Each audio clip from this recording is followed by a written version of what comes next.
এই দেখেন, এটা হচ্ছে গাব গাছ। আমাদের এলাকায় এটাকে গাব গাছ বলে। আমরা এখন গাছ থেকে কাঁচা গাব পাড়তেছি। কাঁচা গাব দিয়ে কিসে যেন দিবে না পা কুলার মধ্যে, এটা কি সেচে দেন লাগবো। এটা হচ্ছে গাবটাকে সেচতে হবে, সেচে গাবের যে রস বলে নাকি ওইটা বের করে কুলার মধ্যে দিলে কুলা ভালো থাকে। সেজন্য আমরা দেখুন কাঁচা গাব পাড়তে এসেছি।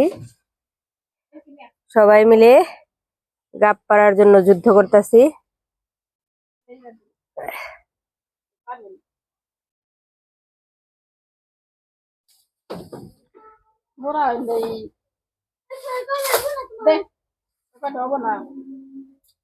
এটি তো হইলে তো আর এত যুদ্ধ করতো না, বেশি লাগে। দেখেন গাব গাছটা হচ্ছে একদম জঙ্গলের মধ্যে, চারিদিকে হইলে গিয়ে বাঁশঝাড় জঙ্গল।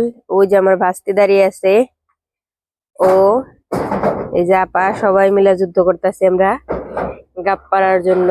এই দেখুন গাব গাছ।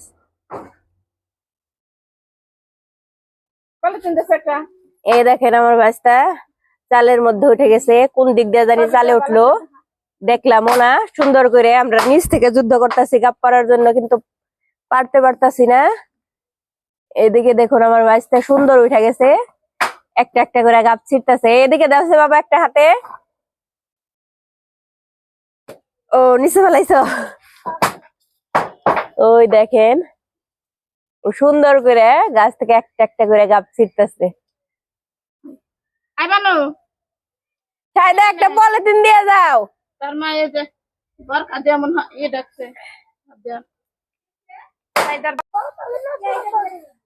বড় গুলা ছিল বাবা, বড় গুলা লেগে ভালো হইব, ছোট গুলা আবার পরে বড় হইব না। এগুলা পাকলেও না অনেক মজা, পাকলেও না খাওয়া যায়। এগুলা পাকক তারপরে খামো, ছোটবেলায় তো অনেক খাইছি, বড় হয়ে তো পাকা গাব খাই নাই।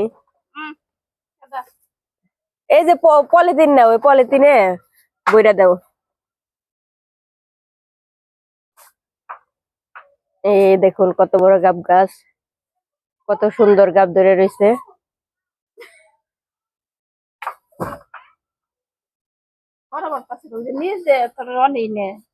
এই দেখেন আমার বাচ্চা সুন্দর করে গাছ থেকে গাব ছিটতেছে।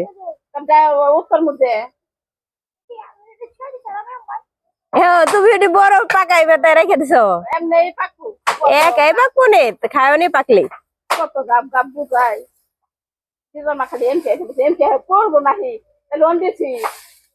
কইরে যাবি রে বাবা, সাবধান।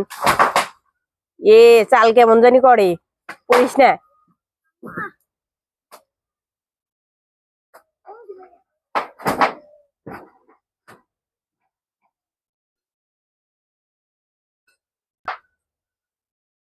ছিল ছিল বাবা,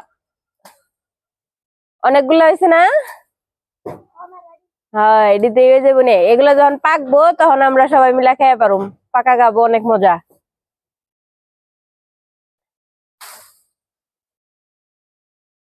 হ্যাঁ, অনেক সুন্দর হয়েছে।